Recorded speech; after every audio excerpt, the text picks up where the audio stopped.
Fala pessoal, mais um Terceira Venda, dessa vez num clima mais intimista, bando, só eu e você, sem convidados, porque a gente vai ter um assunto polêmico e que a maioria das empresas, vou te falar, que erra. Para quem não me conhece, Lucas Jeg, CEO da Prime Bid, fundador do Bootcamp e host do programa Terceira Venda. E aí pessoal, galera, tudo bem? Marcelo Bano, diretor da Megavig e diretor e sócio junto com o Lucas e com o Colette no Bootcamp. Qual que é o tema hoje, bando? Prospecção. Baita desafio, acho que é um dos maiores desafios de qualquer área comercial. É como fazer e como realmente trazer negócios, gerar um lead. É muita coisa, né, cara? Parece que é coisa simples, mas o pessoal acha que sabe fazer, né? A maioria das empresas entendem a prospecção como uma área secundária.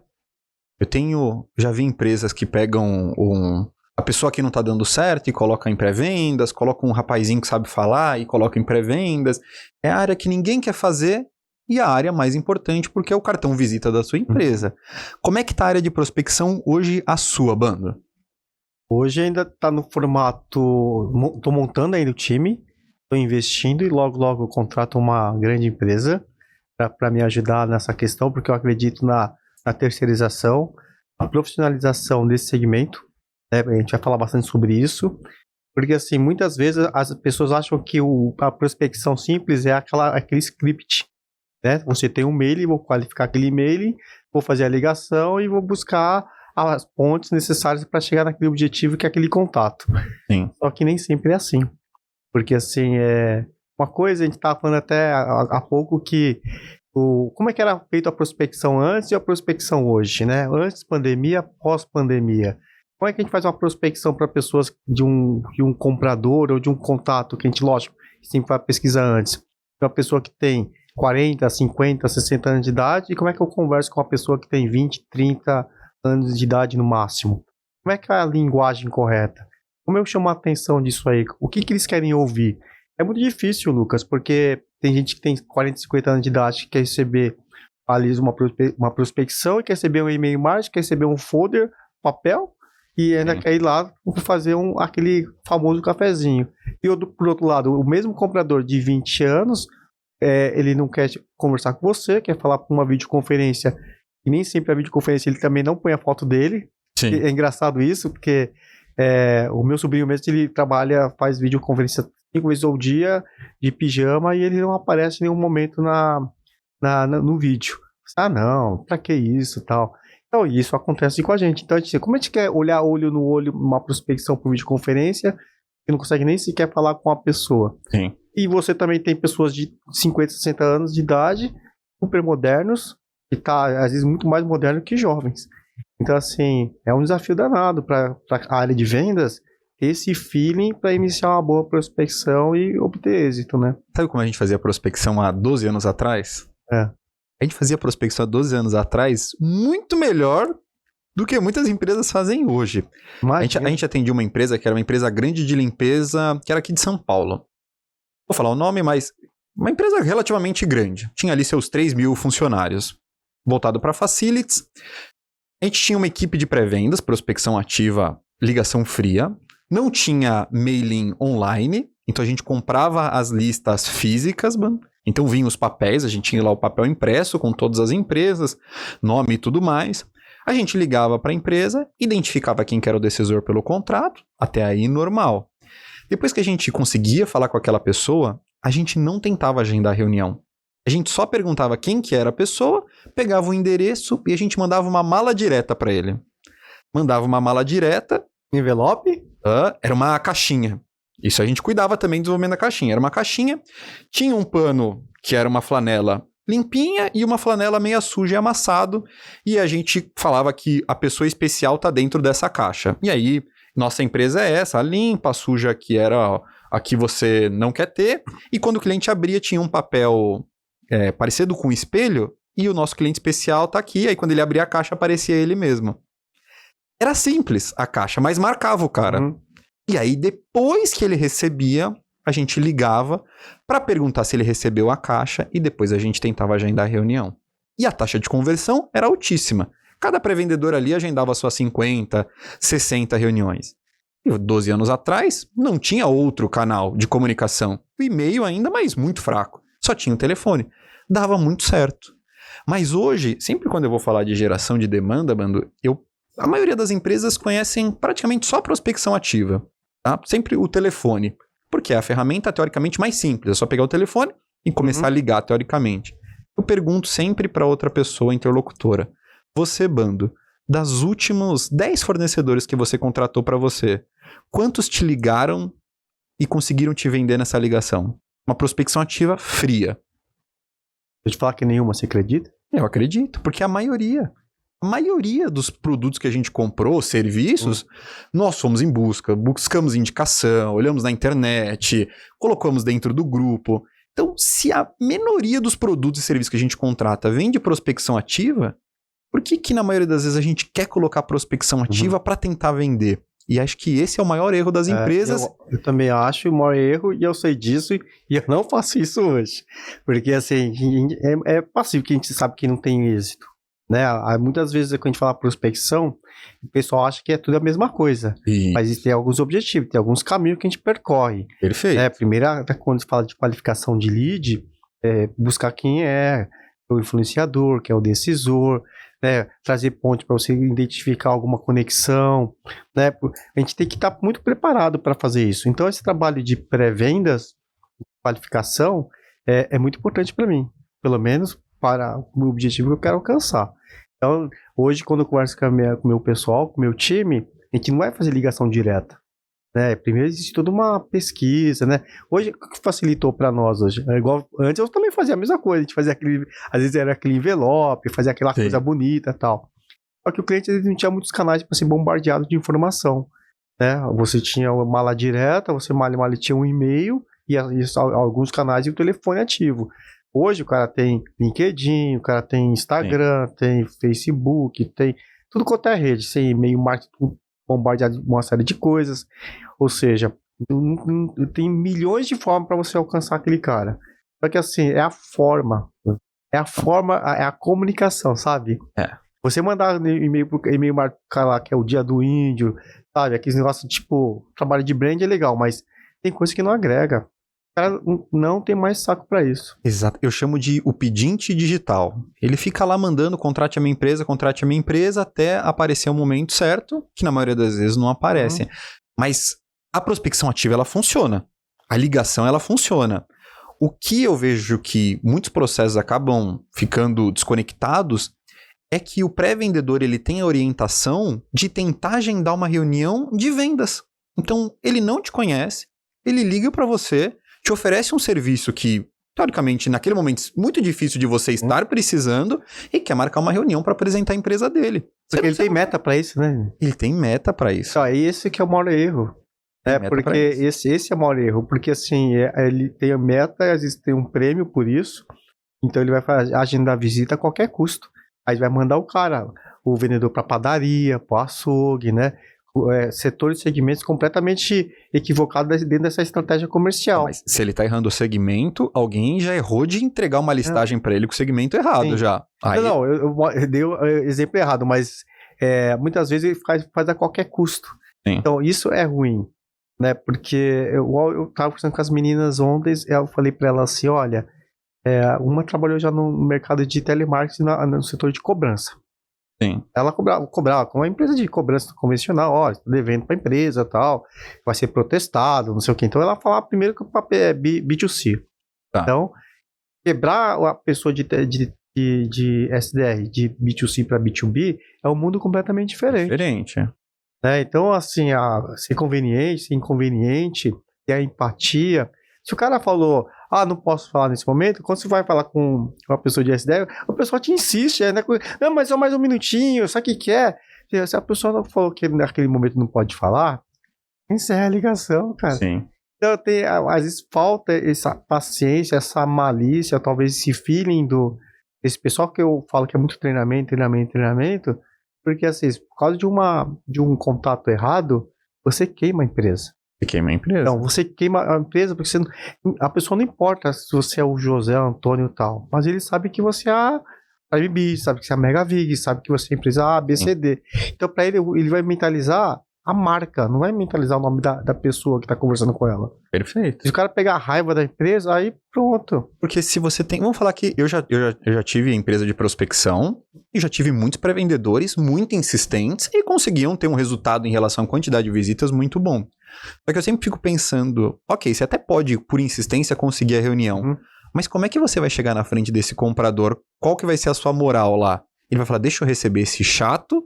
Ou ele vai receber de braços abertos, querendo fazer um processo consultivo, contar os problemas dele. Na maioria das vezes ele vai querer te receber para se livrar de você, para você parar de ligar. Porque o cara para receber você, cara, numa ligação só se for de 1 em 1 milhão, que você ligou e o cara realmente estava precisando. É muito difícil. É muito difícil. Então, mas aí que tá a grande sacada. Eu falo que a maioria dos erros que eu encontro no processo de prospecção é tentar agendar reunião para vender, e a reunião não é para vender. Aquele momento da prospecção é para você começar a criar curiosidade, primeiro fazer um processo de qualificação e entender. Esse cara que eu estou conversando é um potencial cliente? E aí eu vou definir o que é um potencial cliente. Ele é do segmento que eu quero, ele é o decisor do contrato, ou é um influenciador importante, ele está dentro das regiões que eu já fiz esse processo de qualificação. Ok. E aí vai depender muito da tua estratégia comercial. Porque, por exemplo, a gente já atendeu empresas... O objetivo era gerar reunião independente se o cliente estava cotando ou não. Porque ele tinha um time de vendas tão grande, que não fazia a pena ficar aquele vendedor ficar ocioso lá dentro. Ele vai para aquela reunião, mesmo que a reunião não seja de cotação, para ele começar a iniciar um relacionamento. Mas se eu tenho um time muito enxuto, que aquele vendedor ele tem uma agenda escassa e eu coloco ele para uma reunião muito fria, eu estou queimando o tempo do meu vendedor. Mas aquela ligação é para criar curiosidade. Só que aí que tem o grande desafio, banda. Quando a gente pega os livros que tem hoje, todo o conceito, então tem receita previsível, prospecção fanática, inventaram 1 milhão de metodologias. Só que todas essas metodologias, se você pega, por exemplo, a receita previsível do Aaron Ross, ele é um cara do mercado do quê? De tecnologia. Quando a gente fala de tecnologia, a gente fala de inovação. Então, quando eu ligo para você lá na Mega Vig e eu falo que eu tenho um produto tecnológico que tem essa feature, né, essa funcionalidade diferente do que você não tem, é muito mais fácil de você abrir uma oportunidade para conhecer porque é fácil. Aqui tem, aqui não tem, aqui é mais barato, aqui não é. Agora, quando a gente fala de mão de obra terceirizada, eu não tenho isso tão tangível e tão transparente. Isso você tem, isso você não tem. A maioria do cliente ele já sabe o que é limpeza. Já sabe o que é controle de acesso, já sabe o que é segurança patrimonial. Então, as empresas têm dificuldade de fazer o processo de nutrição. E depois que eu peguei todas as informações, eu mantenho um CRM das empresas que você foi. Eu duvido que teve alguma que estava com o CRM impecável. E você sabe que o CRM é a questão mais importante de todas, né? Hoje eu tenho feito, como o meu time é pequeno, então assim, hoje uma questão é qualificar, saber quem é quem. Depois da prospecção, existe uma estratégia que está muito além de uma prospecção. A prospecção é quando a gente está realmente para falar com a pessoa afim, né, depois que você descobriu. Eu tenho todo um mapeamento dentro do CRM, porque por isso que você falou, o CRM é a palavra-chave. É assim, dentro do CRM eu sei os vencimentos, eu sei quem são os competidores, eu sei em que momento ele vai cotar, na maioria das vezes, ou tem uma previsão daquele momento que ele vai cotar. Então, assim, quando eu trago essa informação para o meu time de pré-vendas, ele já sabe ter toda essa informação, porque já está lá no CRM workflow do processo. Ele sabe passo a passo o que aconteceu naquela jornada de conversação com esse cliente, com a prospecção. Então, assim, outra coisa que eu falo, tenho conversado com o time, é qualificar o pessoal em relação ao tamanho do mercado.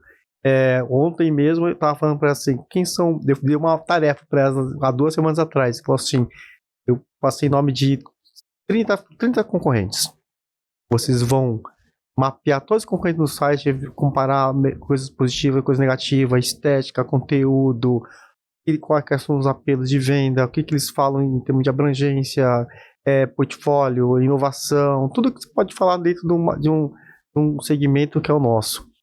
Agora vocês vão comparar depois com o nosso site. Quando eu falo nosso site, como é que está a nossa conversa hoje? O que a gente pode melhorar em relação aos competidores? Fazer como se fosse um benchmark assim, uma pesquisa interna individual para cada uma delas. Quando a gente conversei com ela falou assim, mas por que você faz tudo isso? Porque você só pode falar que se você tem um diferencial se você conhece o inimigo. Exatamente. É Sun Tzu, né? Então, assim, se você não conhecer seu inimigo, como você vai falar de você mesmo? Então, ou seja, assim, se você não conhecer dos concorrentes, como você pode falar que a gente tem diferenciais se você não conhecer o mínimo do mínimo do mercado que a gente atua, né? Qual o tamanho do nosso cliente, qual o tamanho do nosso cliente, não. O tamanho da nossa concorrência. Então, eu tô fazendo uma série de insights, assim, treinamento com o pessoal, para eles terem noção. O mínimo noção para ter argumentação na hora de uma possível provocação do cliente, uma possível pergunta do cliente, que muitas vezes ela vai... Lógico, ela pode se sair, olha, já que você está interessada, tal, eu vou pedir para um time do nosso time comercial entrar em contato contigo. Tem as saidinhas lá para poder ela não passar tanta vergonha. Mas o mínimo do mínimo, o pessoal de SDR tem que estar preparado. Com as objeções, mas você falar que o atendimento é um diferencial, nosso atendimento é diferenciado, essas coisas não funcionam na prospecção. Não. Pensa que você está ligando para um cara, ele tá no momento dele de trabalho, resolvendo um desafio dele, você interrompeu aquele momento para querer falar da sua empresa. Ele não quer saber da sua empresa. Ele não quer saber da sua empresa. Então, esse é o desafio. Lá na AWS a gente tinha uma regrinha de uns 45 segundos. 45 segundos é o limite para você conseguir tirar as primeiras objeções. Sabe quais são as primeiras objeções? Quem é você e de onde você conseguiu o meu contato? Essa é a primeira objeção. Não adianta você querer começar a falar do teu produto e serviço, ele nem sabe quem é você e da onde você conseguiu o contato e o porquê que você está ligando para ele. Quando você começa a quebrar essas primeiras objeções e tira essa responsabilidade dele de querer entender, que a pior coisa é você colocar um cara em xeque, né?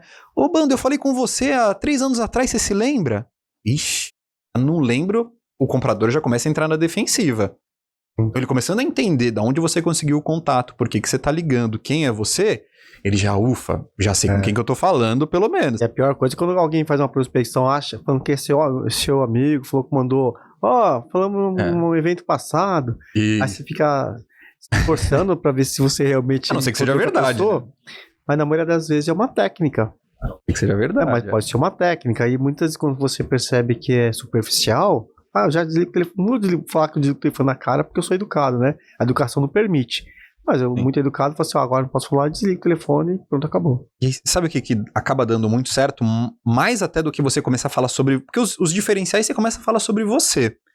É você usar o que você trouxe antes, que é a personalização. A gente tinha sempre muito bem desenhado, porque a maioria dos clientes não conseguiam ter um diferencial tangível. Que eu falasse assim, quando eu falar esse diferencial, o cliente vai querer me escutar. Muito difícil.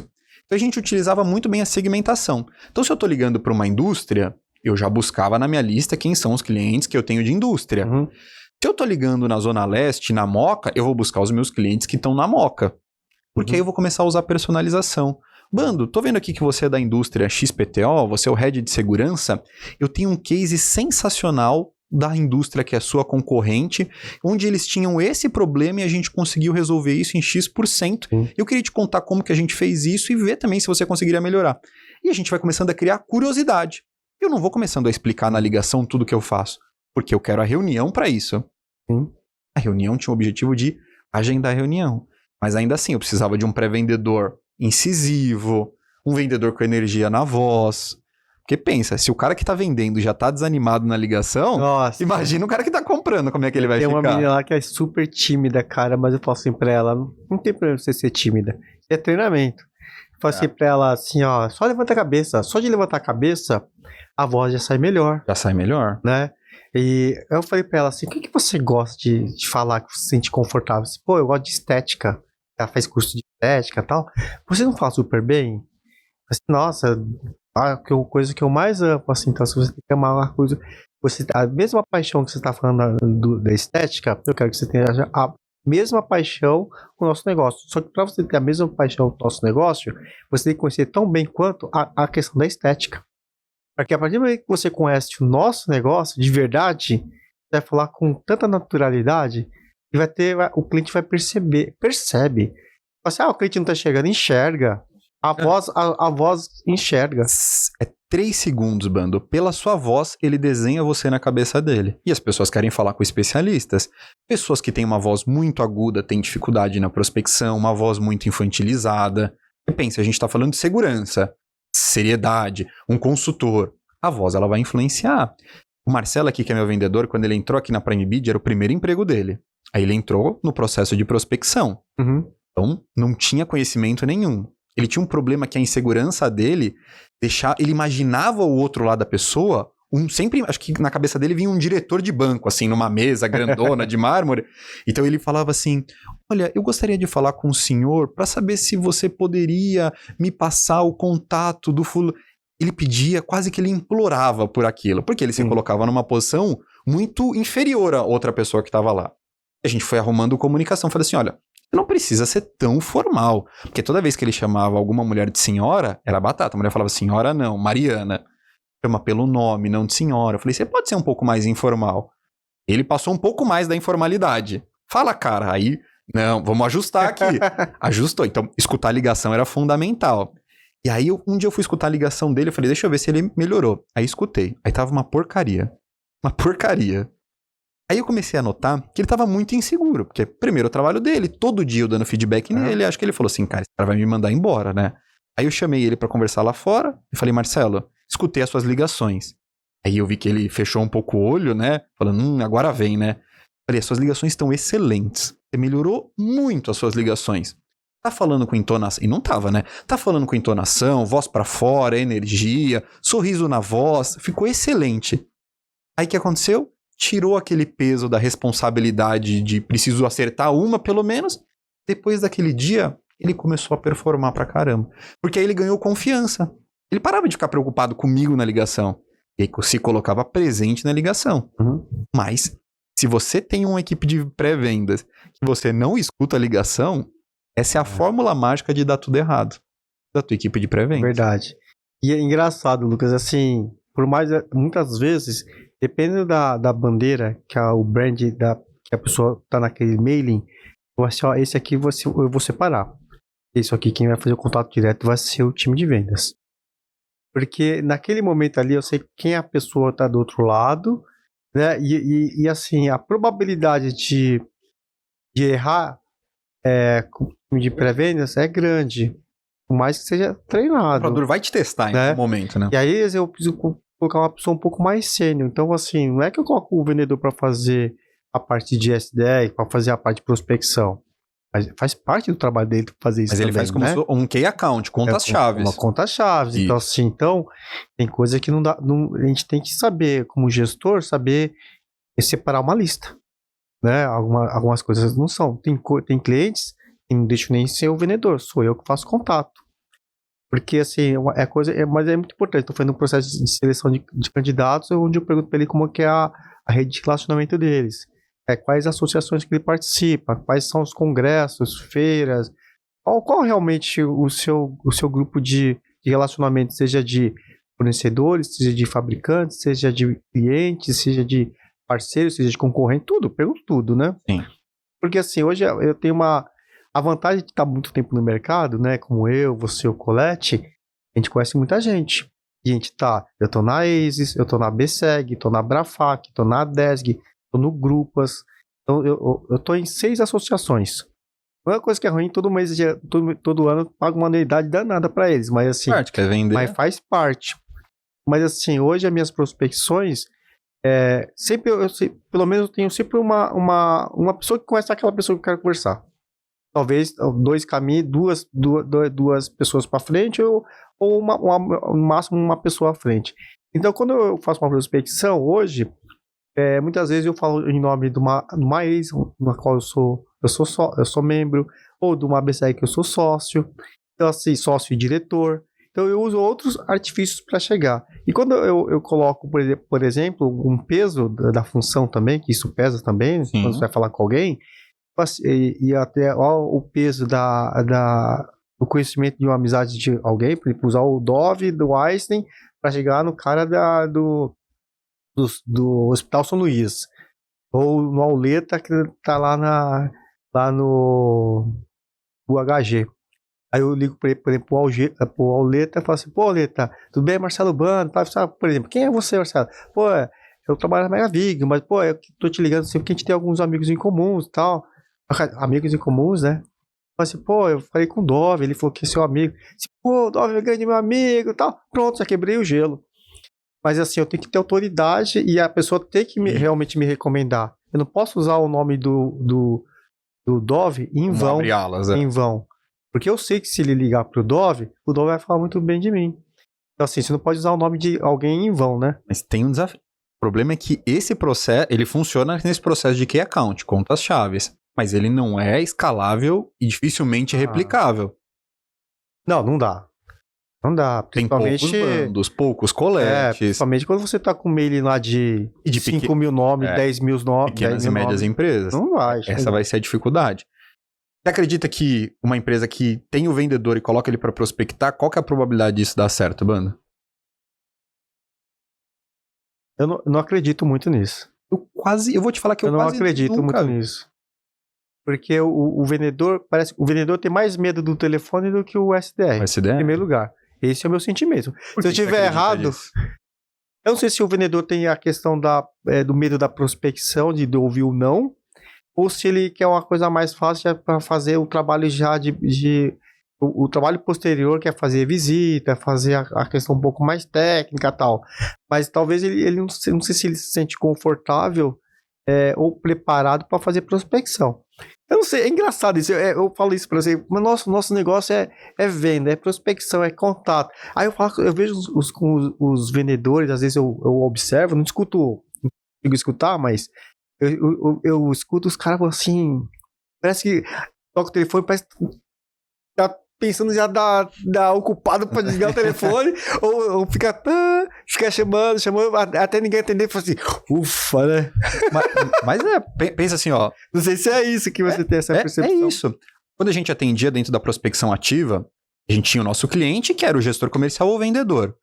E aí ele falava assim, poxa, tem que fazer assim, tem que falar assado, tem que falar mais da nossa empresa, tem que falar quantos anos a gente tem. Aí eu falava assim, você não quer vir dar um pulinho aqui, dar um treinamento pra minha equipe? Lógico que eu vou. Aí chegava o fulano, aí ele começava a dar o treinamento. Eu falava assim, agora o Marcelo já deu o treinamento, ele vai fazer uma ligação na frente de vocês. Nossa senhora. E não saía.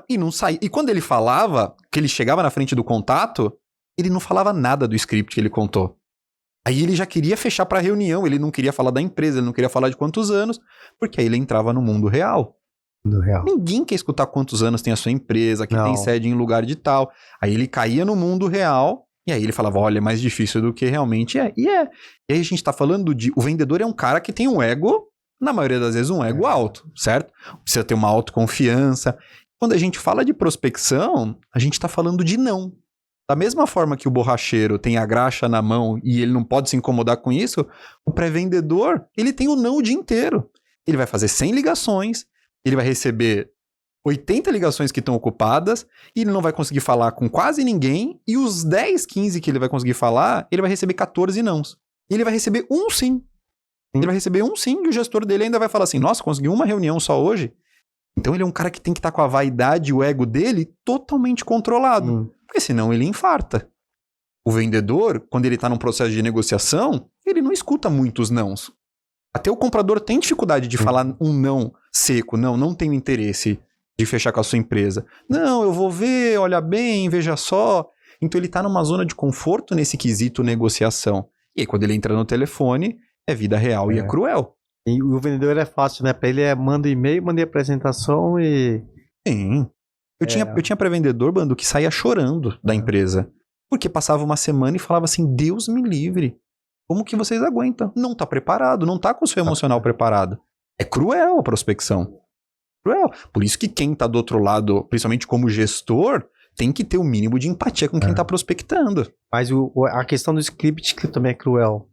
Porque muitas vezes você vai numa empresa de terceirização de prospecção. Hoje eu acho que o mundo mudou. Eu queria até que você falasse um pouquinho mais sobre isso, mas você vê que tem aquele script, sabe? Tudo bem, tem um esqueleto ali que o cara tem que seguir para buscar algumas informações, mas a questão, você olhava que era uma coisa meio robotizada, não tem humanizado, não tem empatia, cara. O cara falou não, o cara continua falando como se o não do cliente for, tipo, foda-se, né, meu? Não. O cara continua a falar, meu. O cara... o cara tem que seguir aquele script, por mais que a pessoa, não, tem que ter o jogo de cintura e tal. Talvez você ensine efetivamente a pessoa a ter jogo de cintura, para quê? Igual como se fosse um fluxograma, sabe? Se falar sim, vai para esse, se falar não, vai para esse, se sim, continua aqui, se não, finaliza o processo e tal. Parece que por mais que tenha esse fluxograma, mas continua ainda meio robotizado, cara. Pensa assim, ó, se a gente dá alguns passos para trás, o pré-vendedor ele tem a característica de ser contratado com o salário base. Esse aqui é o salário base, a mesma coisa que as pessoas pagam para o auxiliar de limpeza, se paga para o pré-vendedor, a base. Okay? E aí, o que é feito no mercado? Eu vou compensar esse salário baixo com comissionamento. Então, o salário que a pessoa precisa para sobreviver, subsistência, faz parte da comissão. E agendar reunião não é uma tarefa fácil. Ou seja, ela precisa conseguir agendar. Então ela não está preocupada se você precisa ou não do serviço dela como comprador. Ela precisa agendar, porque ela precisa pagar o aluguel dela, precisa pagar a água, precisa pagar a conta de luz. Então, Bando, eu não quero, não tenho interesse. Tudo bem, Bando, eu sei que você não tem interesse, mas é só uma visitinha, é só uma apresentação. Pelo amor de Deus, vai estar passando. Ela precisa pagar o aluguel, ela não está presencialmente dentro desse processo. Não adianta você querer que ela tenha empatia com o vendedor, ela precisa pagar as contas dela lá dentro. Então o primeiro aspecto que eu vejo que precisa mudar, pré-vendedor ele precisa ser valorizado principalmente no quesito remuneração. Ele precisa ter um salário bom de mercado que ele pelo menos consiga sobreviver com o fixo. E aquele variável seja algo que ele precise para ser mais ambicioso, conquistar um plano de carreira. Uma vez que eu acertei essa parte, tem o que você falou, o script desenhadinho, ele é muito bom para quem está começando, para o cara pelo menos ter um norte. E depois, quando ele vai ganhando confiança, ele ainda assim precisa ter uma estrutura de comunicação. Ok, quando eu entro na ligação, o que eu tenho que qualificar? Poxa, Lucas, você tem que qualificar se a pessoa é a decisora, você tem que qualificar se a pessoa está no momento de cotação, o que ela tem hoje. Então, você define qual que é a tua metodologia de qualificação. Tem o BANT, GPCT, tem uma série, que eu sou meio contra. Você pergunta o budget para o cliente numa ligação fria? Nunca, jamais. Nunca. Só que falaram no livro que tem que fazer isso, então você faz. Vai dar errado. Vai dar o cara merda. vai te destratar na ligação. Acho que budget vai. do quê? Nem te conheço. A gente conhece. Então, tem que ter esse pé no chão de saber o que eu vou qualificar. A gente qualificava o cliente estava no momento de cotação, quando que era a renovação de contrato, qual que era o escopo atual, e ainda entendia que se falava de segurança, eu tinha que ser um pouco mais cauteloso nesse processo de qualificação, se além dele, quem mais decidia sobre esse contrato. Depois a gente fazia a nutrição, mas tinha uma estrutura, mas um script não tinha. E tinha algo que quase ninguém tem, que é o mapa de objeções. Então hoje, por exemplo, aqui na PrimeBid, a gente vai listando as objeções e quando aparece uma objeção nova, a gente lista e estrutura qual que é a melhor maneira de argumentar com essa estrutura de comunicação. Porque primeiro, meu vendedor ele começa a ficar mais preparado e a gente discute a argumentação e eu começo a ter padronização na comunicação. Todos os vendedores argumentando da mesma maneira. Por exemplo, a gente tem os nossos concorrentes aqui e a maioria dos meus concorrentes aqui da PrimeBid cobram mais barato que eu. A gente senta, passa uma hora e começa a estudar como é que a gente pode argumentar. Para conseguir, quando chegar esse momento que vai aparecer, a gente está preparado para conseguir se comunicar. E se ele não tá preparado nessa ligação, ele vai seguir o roteiro escrito e não vai funcionar. Porque o que acontecia, Bando, tinha lá escrito no papel, o roteiro. Aí ele sabia assim, agora eu vou me apresentar. Aí ele começava a se apresentar, eu sou o Lucas da empresa XPTO Serviços, nós temos mais de 1 milhão de clientes e não sei o que lá. E o cara falava assim, ah é?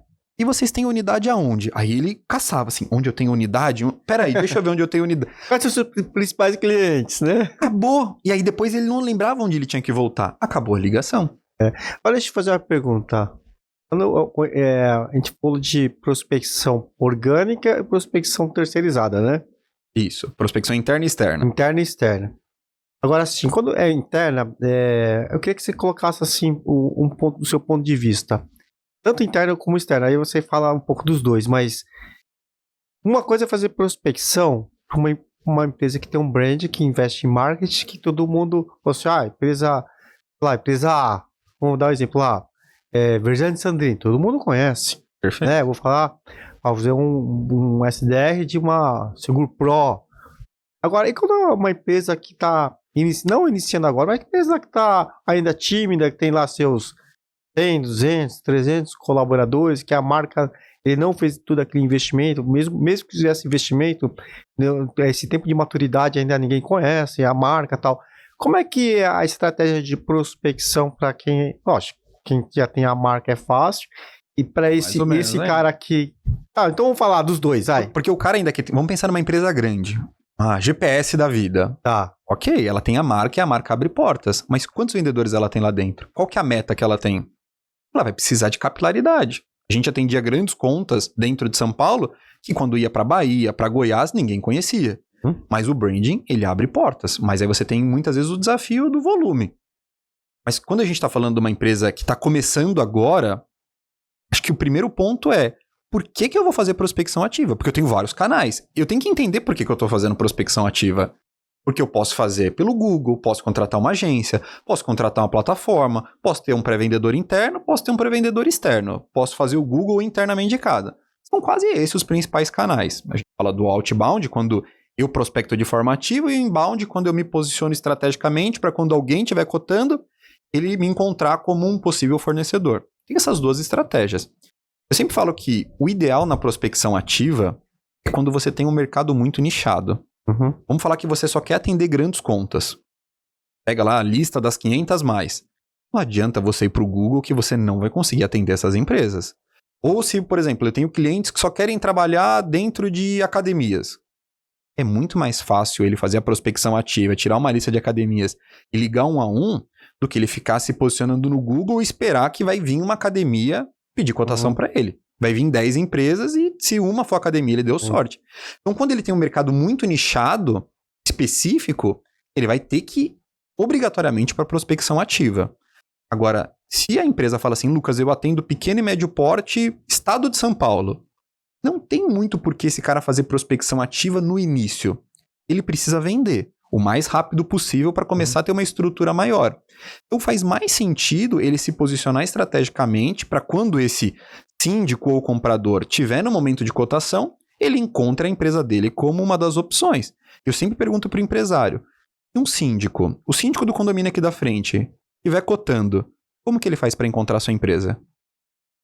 Eu tô no Google. Mas o que ele tem que digitar no Google para encontrar você? Tem que digitar exatamente o nome da sua empresa. Ele vai ter que digitar o nome da sua empresa. Ele não vai digitar o nome da sua empresa porque ele não te conhece. Então você tem que pensar como é que esse cara vai chegar até a minha empresa.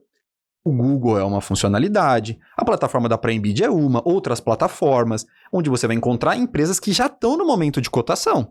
E aí você consegue trabalhar no volume com clientes que têm uma taxa de conversão maior, porque eles já estão no momento correto. Então a primeira coisa é você entender o porquê que você está utilizando aquele canal. E entender as variáveis desse canal. Porque a mesma forma que o gestor ele erra com o vendedor, que ele fala assim, eu quero ver se o vendedor dá certo, eu vou dar 3 meses para ele, se não der certo, tchau. A probabilidade é que não vai dar certo. Para o canal de demanda é a mesma coisa, Bando. É a mesma coisa. Eu vou falar os trabalhos que a gente já fez, por exemplo, de prospecção ativa. Eu fazia trabalho para uma grande empresa de segurança e fechou com uma das maiores empresas de aviação do Brasil. Aquele contrato pagou pelo menos uns 10 anos de prospecção. Só que se ele tivesse tentado fazer só 3 meses e falasse se deu certo ou não teria dado certo. Mas ele teve que se aprimorar dentro da estratégia, entender os desafios, tempo de maturação, ciclo de vendas e apostar dentro daquilo, para ele ter retorno sobre o investimento.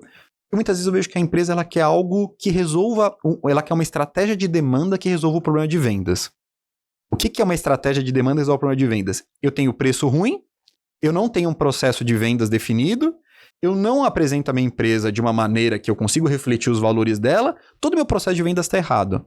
Aí eu quero achar uma ferramenta de demanda que vai resolver o meu problema de vendas. Porque aí se eu não vendo, quem que é o culpado? A ferramenta que eu estou usando. Pois é. Ela é a culpada. Mas se eu tenho uma ferramenta... Vou dar um exemplo da PrimeBid. É que na PrimeBid a gente tem 100 clientes ativos.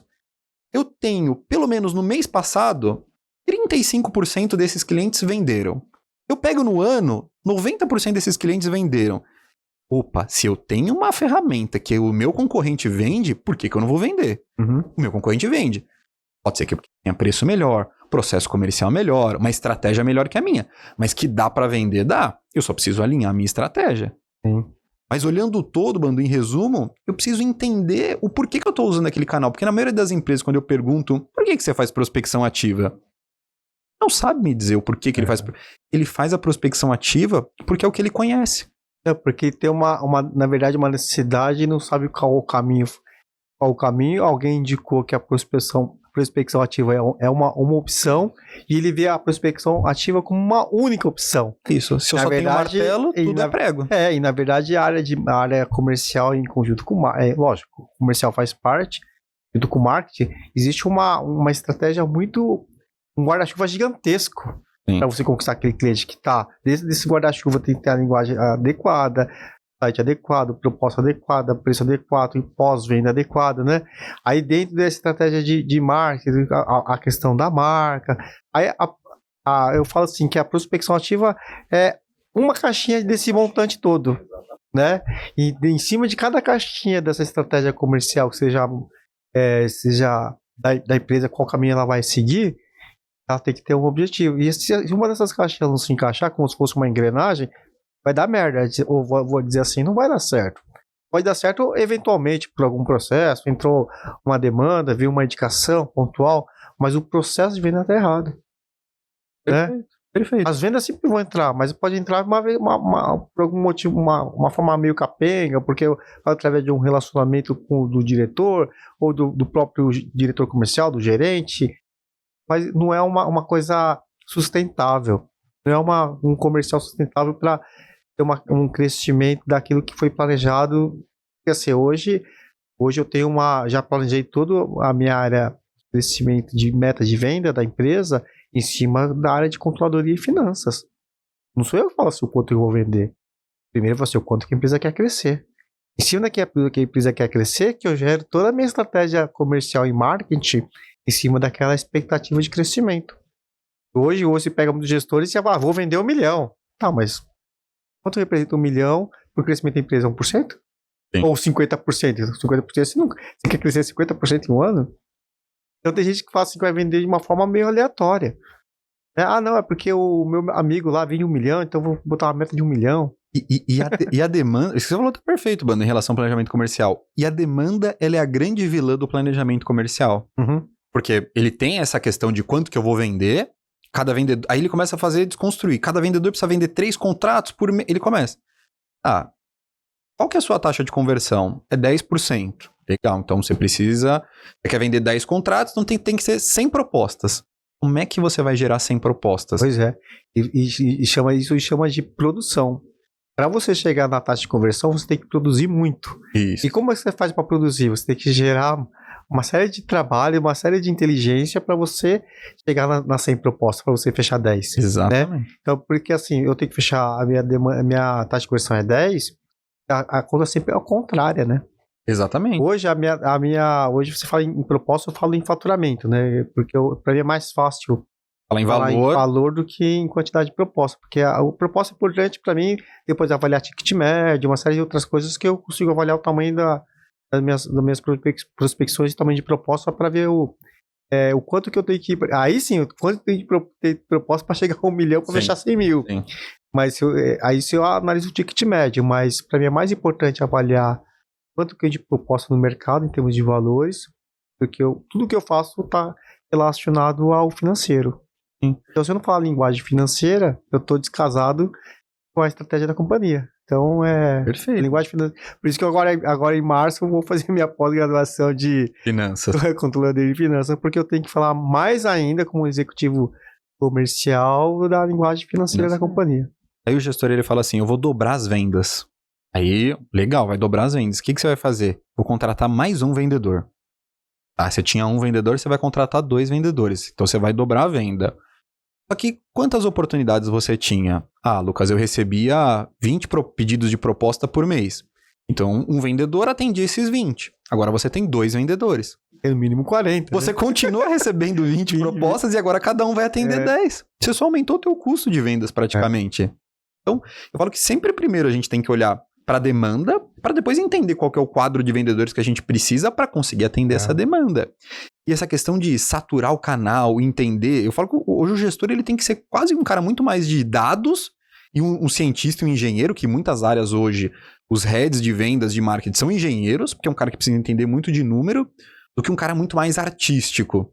Porque ele precisa montar esse fluxo, o forecasting, precisa montar essa matemática.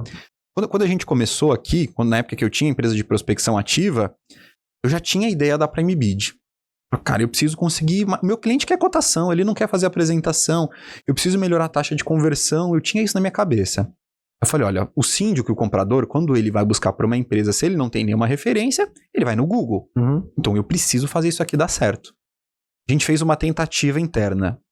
O coordenador de marketing chegou para mim e falou assim, Lucas, eu já fiz dar certo isso em um monte de segmento. Mas no segmento de terceirização, isso aí não funciona. Cara, aí tira toda a equipe interna, contrata uma agência para funcionar. Lucas, para terceirização de mão de obra não dá certo. Aí começa a se montar uma hipótese e não dá certo. Só que se eu tô vendo que tem empresas que anunciam, eu tô vendo que quando eu busco, aparece empresa, eu converso com o comprador fala, alguma coisa tem que funcionar. Aí eu começo a entender que, poxa, os anúncios meus todos estão aparecendo para celular.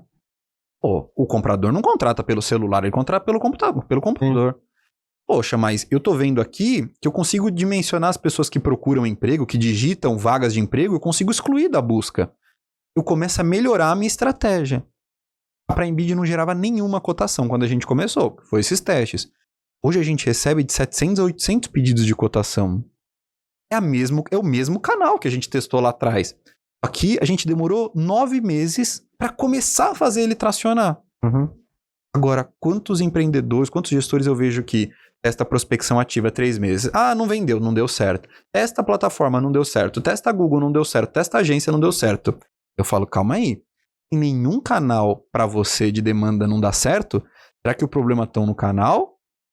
Estão no canal? Ou será que está no teu processo comercial? Tá na estratégia comercial. Tá na estratégia. E eu tenho a vantagem aqui, muitas vezes, Bando, de eu consigo enxergar, a gente tem 100 clientes, eu consigo ver a estratégia comercial de todo mundo, o que tá funcionando, o que não tá.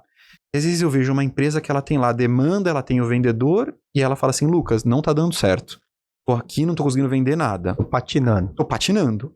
Aí ela manda o vendedor embora. Depois de brigar muito comigo, ela manda o vendedor embora. Eu vou trocar tudo.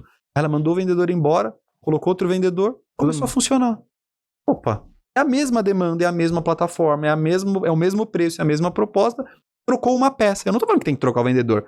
Mas às vezes você tem que entender qual que é a peça que não tá funcionando. Porque é o que você falou. O processo comercial tem diversas peças que não estão funcionando. A gente teve um cliente uma vez, ele também, mesmo desafio. Lucas, preciso de ajuda porque a gente participa, mas não vende. Aí eu sempre faço com muita humildade o processo do comprador. Eu penso assim, se ele estivesse cotando comigo, como é que eu olharia?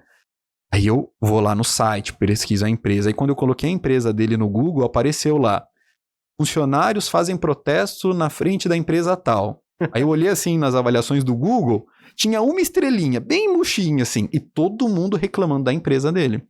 Ele falou assim pra mim, Lucas, é porque a minha empresa, além da segurança patrimonial, faz eventos. E evento é um mercado que dá muito problema. Então as pessoas do evento, às vezes, têm problema com a própria organização e vêm reclamar aqui no meu site. Eu falei, eu entendo, mas o comprador não sabe da sua história. Ele não, eu tô tendo a oportunidade... Muda o nome da empresa. Eu falei, você vai ter que pensar nisso. Uma coisa e tchau, né? Imagina o comprador na cabeça dele assim, olha, essa empresa tem uma estrelinha no Google, tem um monte de gente reclamando. Eu vou apostar nela porque, poxa, às vezes pode ser que ela atenda... Ele não vai saber. Na dúvida ele vai falar, opa, eu quero fugir de risco. Eu tenho 23 mil empresas de terceirização de mão de obra. Pra que eu vou me arriscar com essa? Eu já tenho indicadores que vai dar ruim. Ele começou a fazer um trabalho de brand, mas estava ali uma pontinha solta no processo comercial dele, jogando o processo comercial dele no lixo. Ô, Lucas, mas fala aqui pro nosso pessoal aqui, vale a pena terceirizar a prospecção? Depende. Vão ter cenários onde vale a pena e talvez cenários onde não vai valer a pena. Você vai ter que entender primeiro com quem que você vai terceirizar. Cada empresa tem uma metodologia diferente, então você vai ter que entender se isso atende ou não. E que eu vejo as vantagens da terceirização, Bando, principalmente para quem está começando, montou a sua empresa, tem um time comercial muito pequeno. Na prospecção ativa você vai errar muito até acertar. Você vai ter que contratar a pessoa certa, e é difícil contratar alguém para prospecção com resiliência que dure mais de um ano. Então você tem muitas lacunas que podem dar errado. A contratação, depois você vai ter que ter mailing. O mailing é um dos maiores ofensores para dar errado a sua prospecção. Vai ter que ter mailing, um CRM que apoie esse pré-vendedor, uma estrutura de comunicação adequada, uma estrutura de remuneração. Então você tem muitas variáveis até o processo dar certo. Então você tem que ter essa resiliência e caixa até começar a dar certo. Muitas vezes a empresa está começando e não tem. A vantagem de você terceirizar é que você já tem uma empresa validada que faz isso com outros clientes e sabe como fazer. E pensa nisso o tempo todo. E vive isso. Na verdade, assim, como a gente fala, qual é a estratégia, né? Por que você terceiriza, né? Exatamente. Você tem atividade fim. Lógico que a venda é uma atividade fim da companhia, mas você tem que... Por que a gente contrata consultorias, né? A gente fez agora o bootcamp de consultoria, onde gestores de segurança contratam consultoria porque assim, o cara não sabe tudo.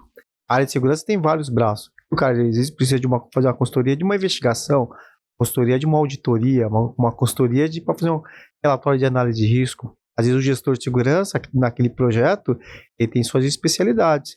Eu vejo, por exemplo, na minha área, eu sou o diretor de comercial, mas não sou especialista em prospecção. Então, assim, por que eu vou ter que tentar dar murro em ponto de faca, ou de repente podia contratar um especialista em prospecção, mas por que não contratar um especialista, ou seja, uma empresa especialista na questão de prospecção? Isso é uma questão, acho que mais de mente aberta mesmo, de você saber que você não é um especialista, que você precisa de ajuda, e você tem recurso e você vai contratar, né? Mas aí tem um detalhe, tá? Sim. Quando eu penso diferente da limpeza, da mão de obra terceirizada, eu entendo que vendas é core dentro de qualquer negócio. Sim. Tem que vender. Tem que vender. Então, o empresário ele vai ter que aprender pelo menos um pouquinho de prospecção. Cada vez mais a prospecção, ela se torna protagonista no processo comercial.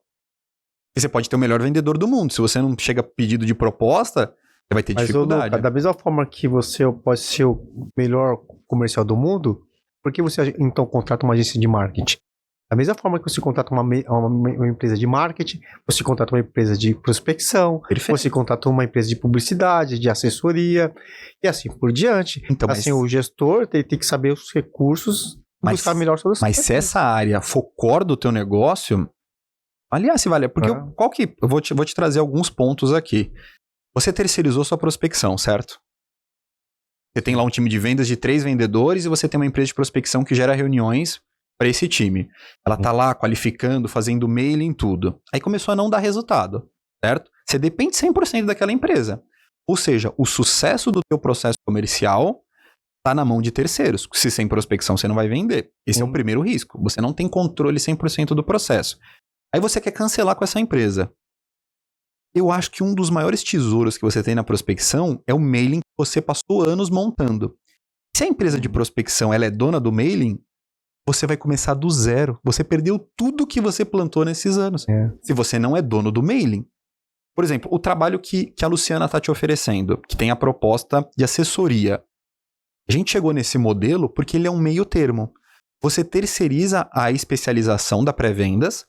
Então, no que tange a treinamento, eu já recrutei na minha vida pelo menos uns 300 pré-vendedores. Então, eu sei um pouco do perfil do cara que vai dar certo e do cara que não vai dar certo. E não é o cara que se comunica que dá certo. Tem uma série de fatores.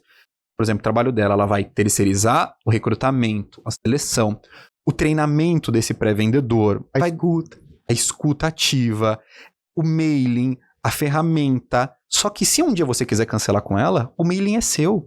Você conseguiu construir um patrimônio em cima dessa prospecção e você tem a vantagem da terceirização que você está terceirizando o know-how dela.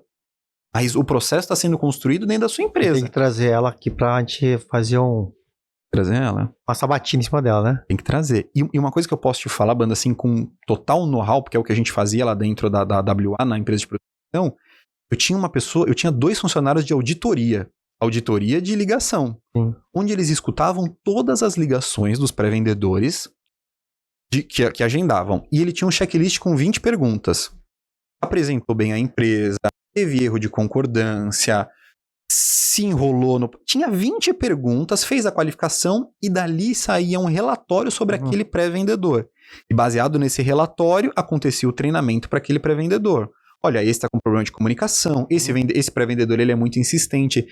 Então, se você tem uma equipe de pré-vendas que você não escuta o seu pré-vendedor, não adianta. É muito difícil de dar certo e você acertar numa pessoa que vai chegar perfeita.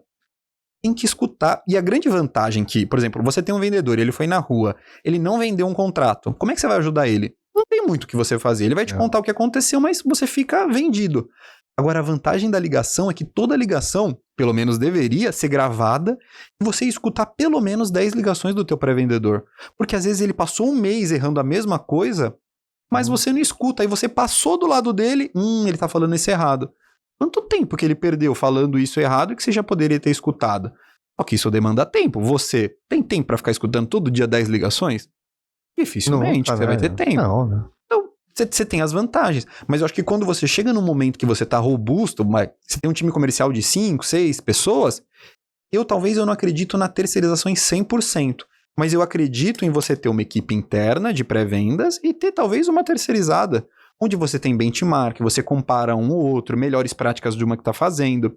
Então você consegue ter previsibilidade, que você tem controle do processo e você tem o benchmark acontecendo.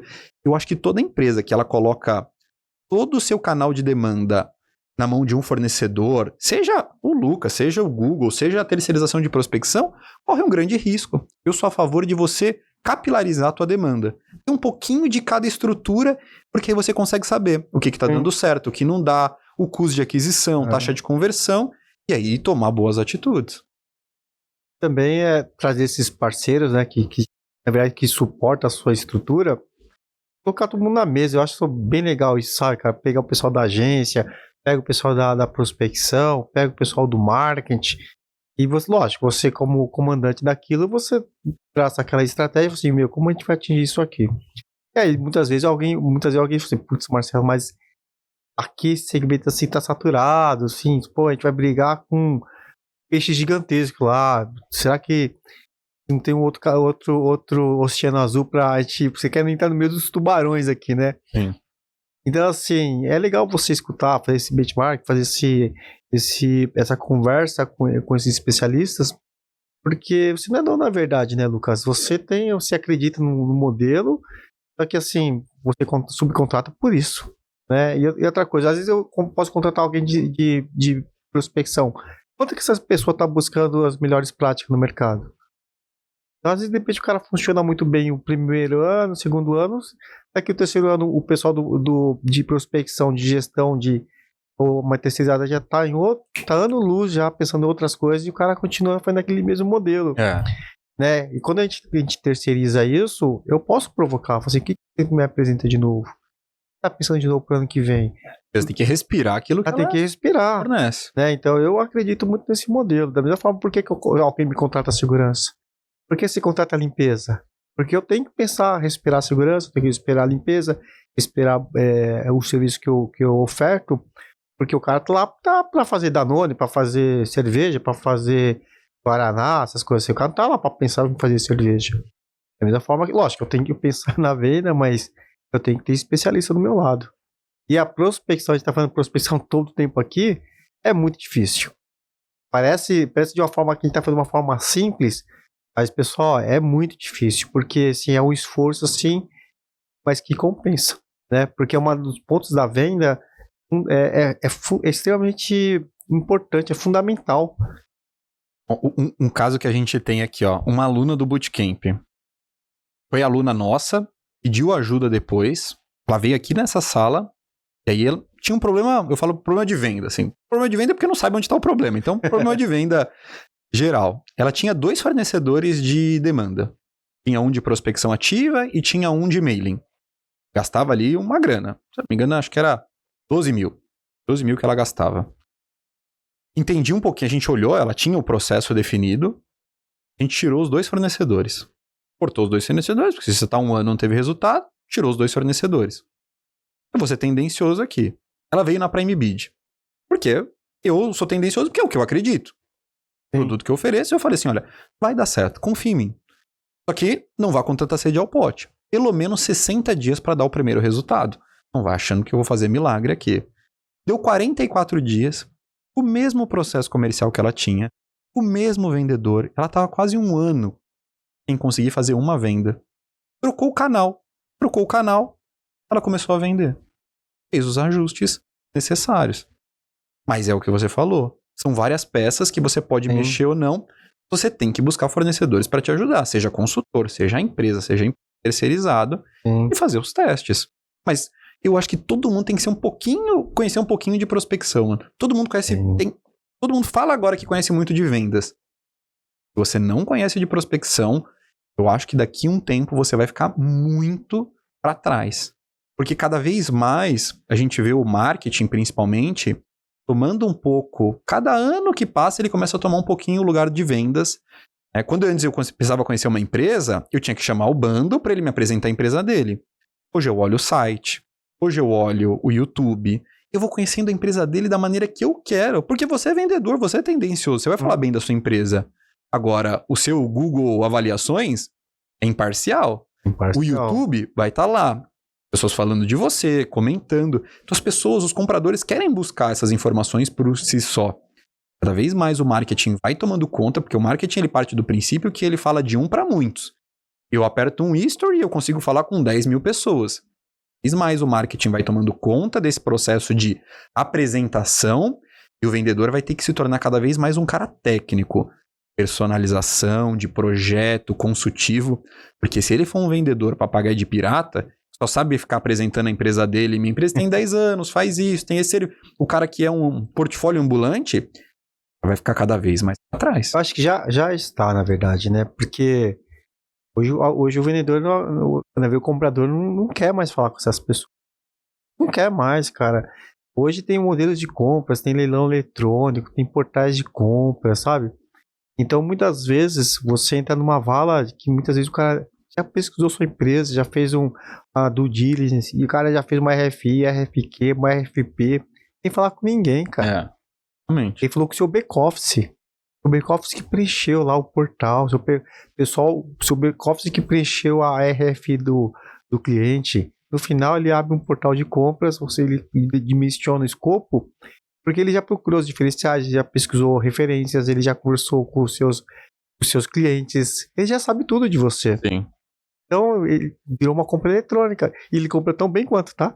Sim, exatamente. Então, assim, o que vai diferenciar ainda na questão da venda vai ser a venda consultiva.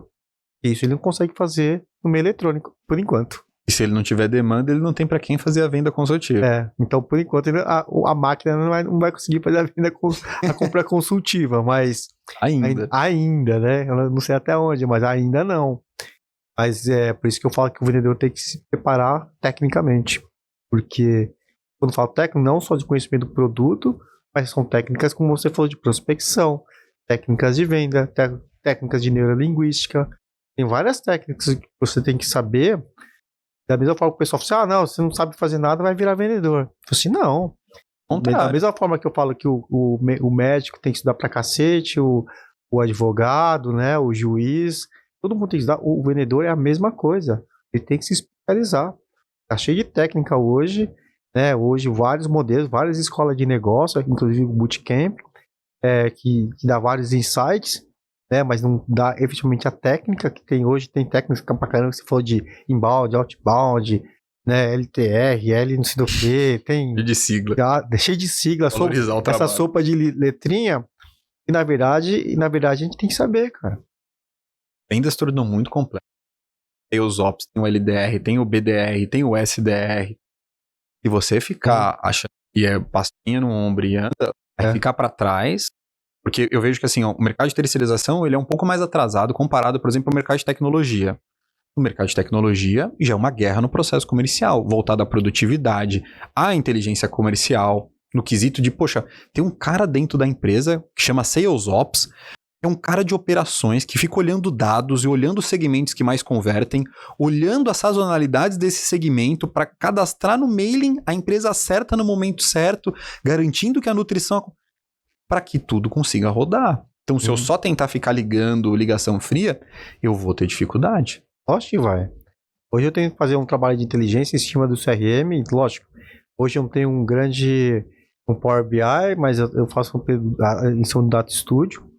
Mas o que eu faço hoje? Como o sistema que eu utilizo hoje, que é o Agenda, ele não me traz uma série de informações, dashboard, cruzamento de dados que eu preciso, hoje, infelizmente, eu acabo exportando e transformando no meu dashboard lá dentro de uma ferramenta, onde eu consigo cruzar diversos dados que a empresa jamais poderia imaginar que poderia existir. Sim. Então, eu consigo trazer a questão de SOP, né, que é Sales Operation Planning, de planejamento de vendas e operações, para a empresa, num desenho que eu consigo falar para ele o que eu vou vender daqui 6 meses, daqui 8 meses, daqui 12 meses. Então, assim, por que é importante isso? Porque em cima do planejamento do forecast de venda e planejamento daquilo que eu posso projetar de 2 até na outra empresa que eu trabalhava, como já tinha muito mais riqueza de dados, ia planejar 2 a 3 anos de venda, que é uma coisa interessante, porque hoje o mercado hoje não sabe o que vai vender no semana que vem, né? Sim. Eu conseguia fazer planejamento de 2 a 3 anos. E o que é legal isso? Em 2 e 3 anos, eu mudava todo o direcionamento da companhia. O comercial virou um grande provedor de dados. Então a gente mudou, o comercial, além de vender, começou a ser estendido um tapete vermelho para o comercial. O comercial começou, dentro do SOP, falar para a empresa o que a empresa tem que fazer para sustentar daqui 3 anos. Os uniformes aí precisar, suprimento. Inclusive, todas as áreas, eu limitava todas as áreas e cada área tinha que fazer o seu planejamento de crescimento, de risco, aquilo que vai ser do gargalo para atender a demanda daqui 2, 3 anos. Pô, virou um puta de um case de sucesso, cara. E hoje o pessoal não consegue fazer nenhum planejamento sem que o comercial não tenha os dados do comercial para venda de 18 a 24 meses. Um puta case. Qual foi o principal insight que você tirou hoje, Bando? A gente tem que estudar mais prospecção. E prospecção continua sendo muito difícil e que a gente tem que investir muito em prospecção. Investir muito seja a questão financeira, seja a questão intelectual, né? Mas que a prospecção é questão de vida ou morte para comercial, assim, para qualquer empresa. Não sei se estou sendo muito romântico nessa palavra ou não, acho que não. Terrorizando as pessoas que estão nos assistindo, mas prospecção para mim é vida ou morte. Concordo. Eu vejo que se você eu falo que a prospecção, uma boa prospecção, ela salva uma operação de vendas ruim. Se eu tenho 50 pedidos de proposta por mês, mesmo que eu não tenha uma proposta tão bem azeitada, um vendedor com um script muito bom, persuasivo, eu tenho tanta oportunidade na mesa que eu vou converter uma ou outra. Porque vai ter cliente que quer fechar com você. Ele viu teu ombrelone, ele quer fechar com você. Ele vai fechar com você independente da venda. Eu falo pro pessoal que muitas vezes a gente contrata vendedor que é o salvador da pátria, né? É o herói. O herói. Só que, assim, quem tem que... na venda, é como se vamos fazer a analogia do futebol. Na verdade, assim, a gente como técnico, como clube, a gente tem que prover todos os recursos pro time de vendas. O cara tem que ir lá, passar a bola e chutar pro gol, entendeu? Mas toda a estrutura, todos os recursos, toda a parte de inteligência, investimento, tem que ser da empresa, né? O vendedor, se eu puder, eu queria colocar o vendedor sempre na linha do pênalti, só pra ele chutar, cara. Sim. Eu não quero ele sofrer na defesa, sofrer em tudo. Eu tenho que prover tudo isso aí, porque assim, a inteligência tem que ser da empresa, porque o vendedor se troca, a empresa não. Então, assim, a inteligência tem que estar na raiz, tem que estar na companhia. Então, é como se fosse um processo, uma esteira. Às esse não pode depender do João, do Antônio. Lógico que o João Antônio pode ser importante. Mas mais do que o João Antônio, existe um nós chamado um CNPJ. Esse CNPJ ele não pode morrer porque aquele vendedor foi embora, porque mudou de país, mudou de negócio, mudou de emprego. Ou seja, a dependência do CPF é ruim. Às vezes o cara contrata um Ronaldinho para uma empresa lá, um Messi, e a gente falou outro dia sobre isso. Só que muitas vezes essa empresa não suporta o Messi, né? E esse Messi também vai se frustrar. Vai gerar conflito. Vai se frustrar. Então, muitas vezes a gente tem que colocar a cabeça no lugar e falar assim, eu não posso depender desse cara. E se esse cara amanhã pegar uma Covid e morrer, ou porque ele mudou de empresa, ou porque ele não tá mais afim. E aí agora, o que eu faço? Eu dependia desse cara. Na verdade, assim, tem que ser um conjunto, vai. É a empresa mais o vendedor. Vai ter que ser mais empresa do que o vendedor. Não pode ser mais o vendedor do que a empresa. Entendeu? Exatamente. Por isso que eu falo que a prospecção é da empresa. Mano, eu vou te transformar em vendedor aqui da Prime Video. Você vende tão bem prospecção. É isso aí, pessoal. Mais um episódio de Terceira Vendas. Dessa vez, eu e você. Próximo a gente traz um convidado aqui. Vamos Mas trazer. A régua tá alta. Veio o Lanini da última vez. A gente vai ter que trazer alguém à altura. Vou trazer um... Não fale. Valeu, pessoal. Eu falo depois. Até a próxima quarta-feira. Valeu. Um abraço, gente. Até mais.